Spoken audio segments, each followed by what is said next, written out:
कहानी की शुरुआत फेरो ओलिबेटी नाम के एक बिलियनर से होती है, जो कैलिफोर्निया का एक सक्सेसफुल बिजनेसमैन और एक प्लेबॉय भी है।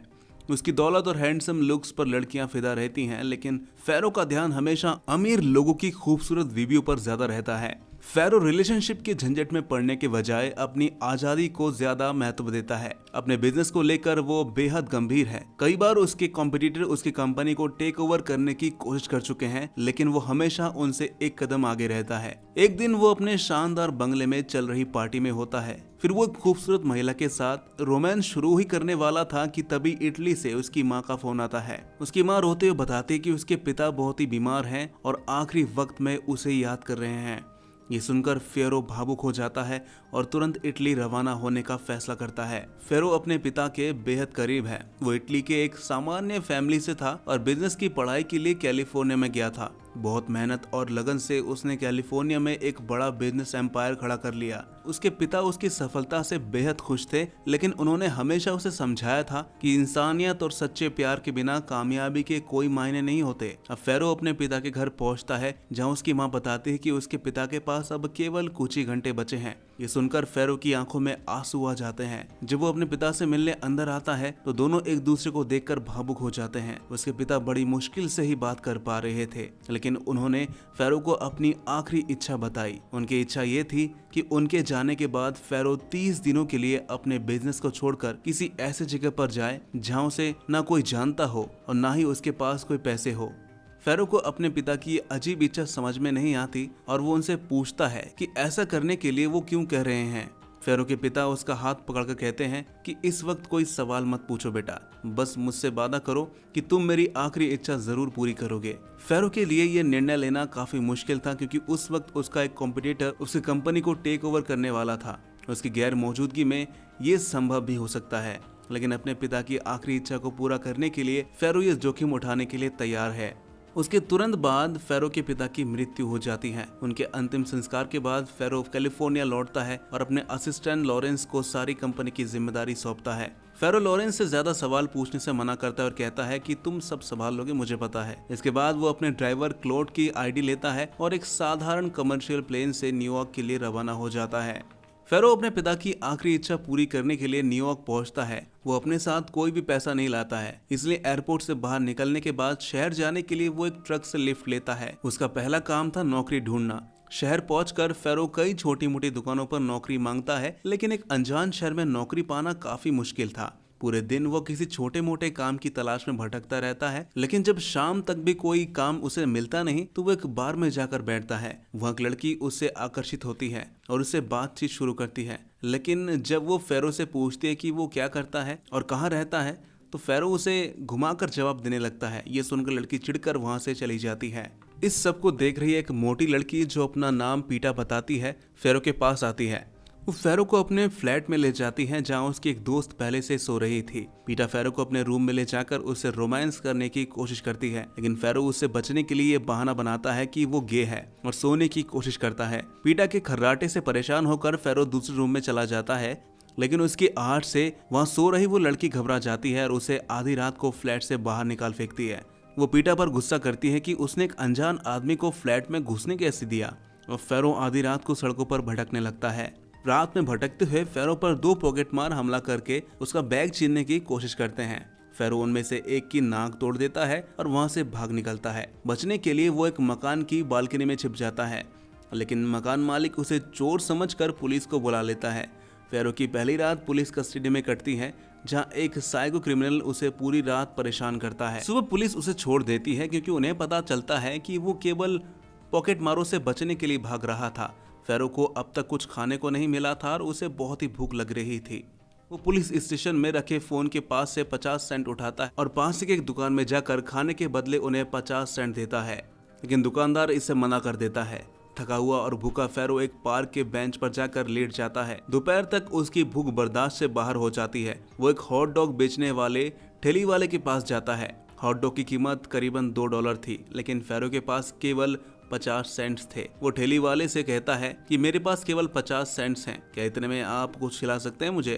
ठेली वाला एक दयालु इंसान था, इसलिए उसने फेरो की हालत को समझा और उसे एक हॉट डॉग दे दिया। जब फेरो उसे पैसे देने की कोशिश करता है तो ठेली वाला मुस्कुराते हुए कहता है कि उसकी तरफ से फ्री है। फेरो उस ठेली वाले से उसका नाम पूछता है जो एंजेलो है। फेरो उसका बार बार शुक्रिया करता है और वहां से चला जाता है।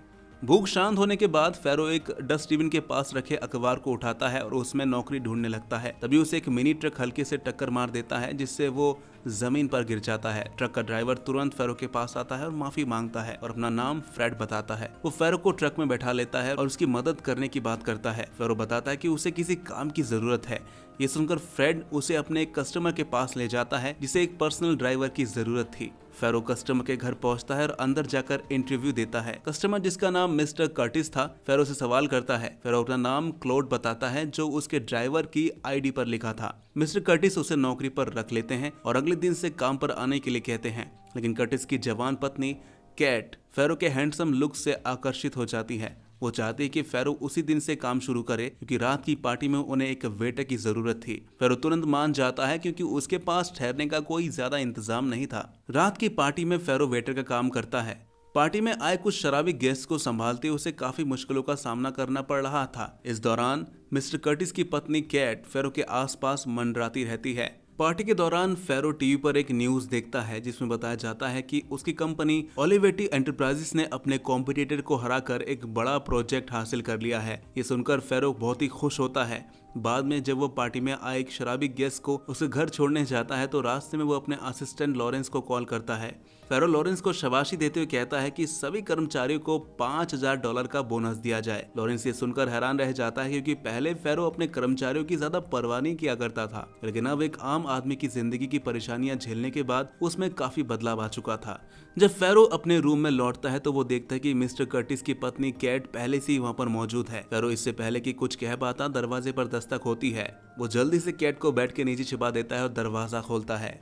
दरवाजे पर कर्टिस की बेटी नैन्सी थी जो शराब के नशे में थी। थोड़ी देर बाद फिर से दरवाजे पर दस्तक होती है। इस बार फेरो नैन्सी को बाथरूम में छिपा देता है और दरवाजा खोलता है और मिस्टर कर्टिस वहां पर होते हैं। मिस्टर कर्टिस के साथ हुई बातचीत के दौरान फेरो को पता चलता है कि कर्टिस बाइसेक्सुअल है और उसका फायदा उठाना चाहता है। फेरो अपने चतुराई दिखाते हुए झूठ बोलता है कि उसे एक ऐसी बीमारी है जो ज्यादा करीब आने पर फैल सकती है। ये सुनकर कर्टिस वहां से भाग जाता है। कर्टिस के जाने के बाद नैन्सी बाथरूम से बाहर आती है। वो फिर से फेरो से लिपटने की कोशिश करती है। फेरो से समझाता है कि वो अभी बहुत छोटी है, लेकिन नैन्सी उसे पैसे देकर ये सब करने के लिए मजबूर करने की कोशिश करती है, लेकिन फेरो उसकी बात नहीं मानता। इसके बाद वो बहुत ही गुस्सा हो जाती है और वहां से चली जाती है। इसके बाद कर्टिस की पत्नी कैट बेड के नीचे से बाहर आती है। फेरो उससे नहीं भागता क्योंकि वो खूबसूरत शादीशुदा महिलाओं में रुचि रखता है। फेरो और कैट के बीच जो भी होता है वो उसकी प्लेबॉय नेचर का हिस्सा बन जाता है। अगले दिन फेरो कर्टिस को उनके ऑफिस ले जाता है। कर्टिस उससे नजर चुराते हुए उसे रात की बात किसी से ना बताने का अनुरोध करता है। फेरो चालाकी से कहता है कि उसे इसके बारे में कुछ पता नहीं कि वो किसके बारे में बात कर रहा है। ये सुनकर कर्टिस को राहत मिलती है। फेरो जब कर्टिस के ऑफिस पहुंचता है तो वहां पर वो डायना नाम की लड़की को देखकर हैरान रह जाता है क्योंकि ये वही लड़की थी जिसने उसे पीटा के फ्लैट से आधी रात को बाहर निकलवा दिया था। डायना कर्टिस के एजेंसी में रियल एस्टेट एजेंट के रूप में काम करती हैं। फेरो उससे बात करने की कोशिश करता है लेकिन डायना उसे इग्नोर कर देती है और अपने काम में व्यस्त होने का नाटक करती है। ऑफिस के दूसरे कर्मचारी और डायना के दोस्त फेरो के हैंडसम लुक्स की तारीफ करते हैं और डायना से कहते हैं कि उनकी जगह अगर कोई और होता तो वो फेरो को कभी नहीं जाने देता। 3 दिन बाद जब डायना ऑफिस आती है तो वो अपने टेबल पर फूलों का गुलदस्ता रखा हुआ देखती है। गुलदस्ते पर किसी का नाम नहीं लिखा था, जिसे डायना को समझ नहीं आता कि ये किसने भेजा है। उसी समय कर्टिस की कॉल आती है। वो डायना से कहता है कि वो अपना ब्रीफ केस ऑफिस में भूल चुका है और उसे तुरंत घर लौटाने को कहता है। डायना जवाब देती है कि उसे दोपहर को एक फ्यूनरल में जाना है। कर्टिस से बोलता है कि मेरा ड्राइवर तुम्हें छोड़ देगा, बस तुम मेरा ब्रीफ केस ला दो। डायना कर्टिस का ब्रीफ केस लेकर उनके घर पहुंचती है, जहाँ फेरो उसे देखकर हैरान रह जाता है। कर्टिस के कहने पर फेरो डायना को फ्यूनरल में ले जाता है। रास्ते में फेरो डायना से बात करने की कोशिश करता है और पीटा के फ्लैट वाली घटना के लिए उससे माफी मांगता है और वो ये भी पूछता है कि क्या उसे गुलदस्ते के फूल मिले हैं। फिनोल के दौरान चर्च के फादर को जुकाम होता है, जिसकी वजह से वो कुछ फनी हरकतें करते हैं। फेरो और डायना ये सब देखकर अपनी हंसी नहीं रोक पाते। फिनोल खत्म होने के बाद फेरो डायना को कॉफी पीने के लिए ले जाता है। वहाँ डायना उससे पूछती है कि क्या वो शादीशुदा है। फेरो जवाब देता है कि उसे अपनी मौज मस्ती और आजादी पसंद है, इसलिए वो किसी रिलेशनशिप में नहीं पड़ना चाहता। डायना ये सुनकर नाराज हो जाती है और कहती है कि वो ऐसी वैसी लड़की नहीं है जैसी फेरो सोच रहा है। फेरो उसे रोक लेता है और माफी मांगता है। वो डायना से कहता है कि चलो अब कुछ अपने बारे में बताओ। फेरो की जेंटलमैन जैसी बात सुनकर डायना उससे बात करने में सहज महसूस करने लगती है। डायना बताती है कि शादी के 9 साल बाद उसका पति इराक युद्ध में मारा गया था। तब से वो अपने माता पिता के साथ रहती है। उसके माता पिता चाहते हैं कि वो फिर से किसी के साथ डेट करे, लेकिन वो अपने पति की मौत के सदमे से अब तक उबर नहीं पाई। ये सुनकर फेरो को डायना के लिए बहुत दुख होता है और वो उसे समझाता है कि उसे इन बातों को पीछे छोड़कर लाइफ को फिर से जीना शुरू करना चाहिए। डायना उसकी इस बात पर हंसने लगती है। उनकी बातचीत इतनी दिलचस्प होती है कि उन्हें पता ही नहीं चलता कि वे 3 घंटे से साथ बैठे हैं। रास्ते में भी वो काफी बातें करते हैं। डायना को लगता है कि फेरो ऐसा पहला इंसान है जिससे उसने इतने लंबे समय बाद अपने दिल की बात कही है। डायना धीरे धीरे फेरो की ओर आकर्षित होने लगती है। फेरो डायना को उसके घर छोड़ने जाता है, जहाँ घर के बाहर डायना उसकी आंखों में देखकर उसे किस कर लेती है। फेरो भी डायना से अगले मंगलवार को डेट पर चलने के लिए कहता है। डायना खुशी खुशी हाँ कर देती है और अपने घर में चले जाती है। डायना के माता पिता ये देखकर काफी खुश होते हैं कि वो लंबे समय बाद किसी को डेट कर रही है, लेकिन जब उन्हें पता चलता है कि फेरो केवल एक मामूली सा ड्राइवर है तो उनकी खुशी गायब हो जाती है। डायना उन्हें समझाने की कोशिश करती है कि फेरो रिलेशनशिप में नहीं पड़ना चाहता, इसलिए घबराने की जरूरत नहीं है। वो उनसे यह भी कहती है कि वो फेरो के साथ शादी करने के बारे में नहीं सोच रही है। मंगलवार को डायना और फेरो की डेट का दिन आता है, लेकिन मिस्टर कर्टिस डायना को एक अतिरिक्त प्रोजेक्ट थमा देते हैं, जिसे पूरा करने के लिए उसे शहर में घूमना पड़ता है। फेरो को इससे कोई आपत्ति नहीं होती और वो डायना के साथ घूमते हुए उसके प्रोजेक्ट में मदद करता है। दिन के अंत में डायना फेरो से माफी मांगता है कि वो उसे डेट पर समय नहीं दे पाई। फेरो जवाब देता है कि तुमने डेट के लिए हाँ कर दिया, यही काफी है। डायना उसकी इस बात से काफी ज्यादा इंप्रेस होती है और दोनों एक साथ समय बिताते रहते हैं। कुछ दिन बाद जब फेरो ऑफिस के बाहर खड़ा होता है तो कर्टिस की बेटी नैन्सी उसे गुस्से से घूरती है। थोड़ी देर बाद फेरो को कर्टिस ने अंदर बुलाया। आते ही कर्टिस फेरो को गालियां देते हुए नौकरी से निकलवा देता है। नैन्सी ने फेरो पर आरोप लगाया था कि उसने उसके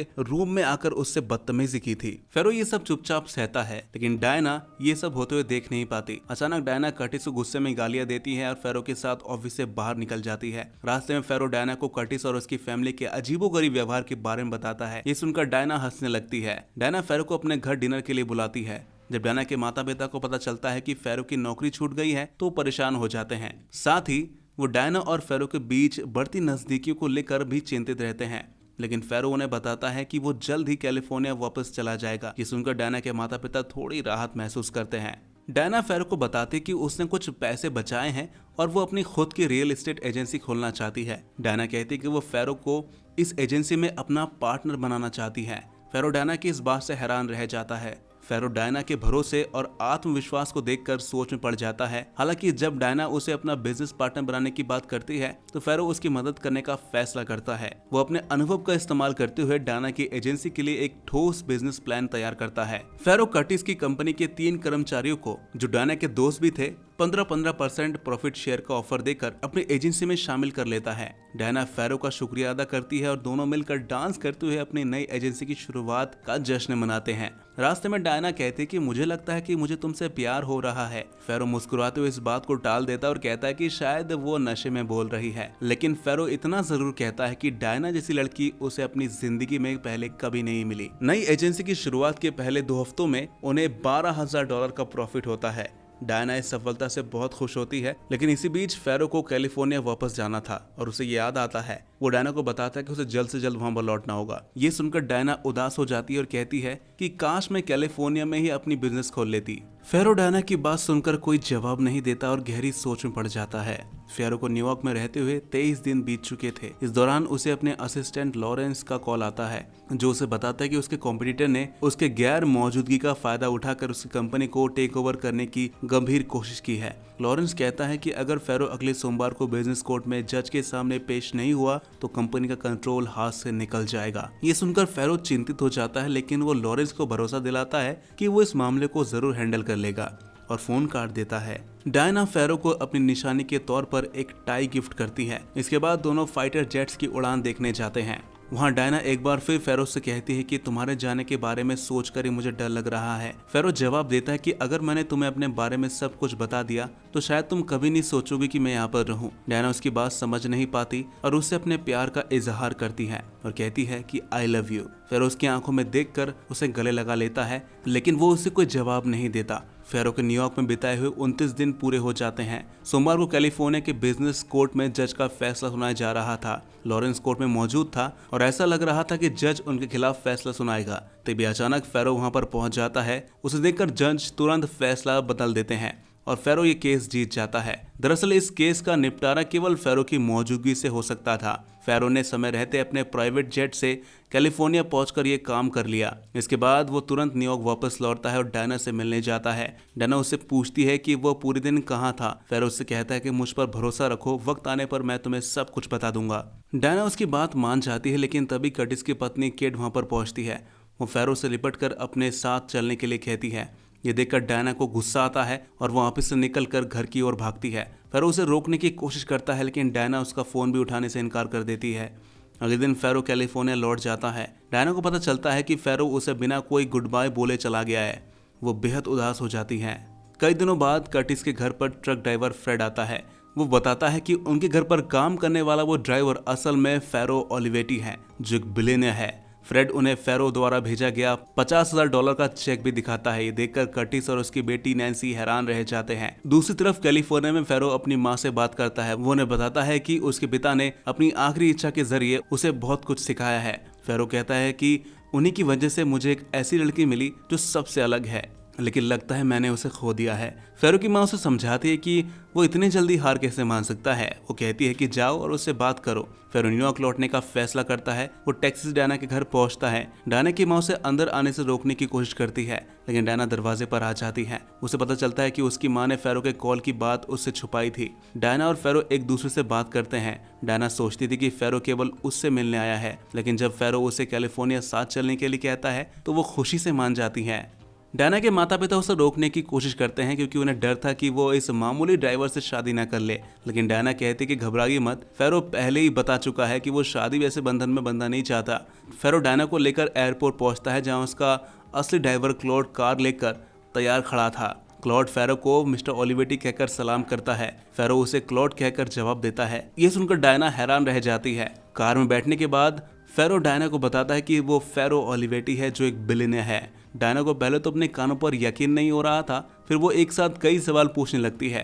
फेरो उसे अपने पिता की आखिरी इच्छा के बारे में बताता है और उसे अपने शानदार बंगले में ले जाता है। डायना बंगले की भव्यता देखकर खुश हो जाती है, लेकिन फेरो की सच्चाई जानने के बाद वो थोड़ी असहज महसूस करती है। वो फेरो से कहती है कि उसे जल्दी वापस जाना होगा, क्योंकि उसे अपनी एजेंसी संभालनी है। फेरो डायना को देखकर पहली बार अपने दिल की बात कहता है। वो कहता है कि न्यूयॉर्क में तुम्हारे पास जो कुछ था उससे तुमने मुझे अपना पार्टनर बनाया। अब जो कुछ मेरे पास है उसमें से मैं भी तुम्हें अपना पार्टनर बनाना चाहता हूँ। क्या तुम मुझसे शादी करोगी? ये सुनकर डायना की आंखों में आंसू आ जाते हैं। फेरो के इस इजहार इश्क के बाद डायना उसे गले लगा लेती है। इतने दिनों से वो फेरो से यही तो सुनना चाहती थी। 6 महीने बाद दोनों शादी कर लेते हैं। उनकी शादी बेहद ही भव्य होती है, जिसमें कई लोग शामिल होते हैं, खास तौर पर वो लोग जिन्होंने न्यूयॉर्क में फेरो की बिना किसी स्वार्थ के मदद की थी। शादी में ट्रक ड्राइवर फ्रेड, जो अब फेरो की माँ का पर्सनल ड्राइवर बन गया है, हॉट डॉग बेचने वाला एंजेलो, जिसने फेरो की भूख मिटाई थी, और अब वो एक सफल इटालियन रेस्टोरेंट का मालिक है और वो भी वहाँ पर मौजूद है। और साथ ही इसके अलावा डायना के ऑफिस के सभी सहकर्मी, कर्टिस और यहाँ तक कि पीटा भी इस जश्न का हिस्सा बन जाती है। फेरो और डायना अपनी नई जिंदगी की शुरुआत ऐसे ही करते हैं। और दोस्तों, ये खुशदिल मूवी यहीं पर खत्म हो जाती है। तो कैसी लगी आपको ये कहानी कमेंट्स में जरूर बताइएगा, और ऐसी मूवी एक्सप्लेनेशन देखने के लिए हमारे इस चैनल को सब्सक्राइब जरूर कर लीजिएगा।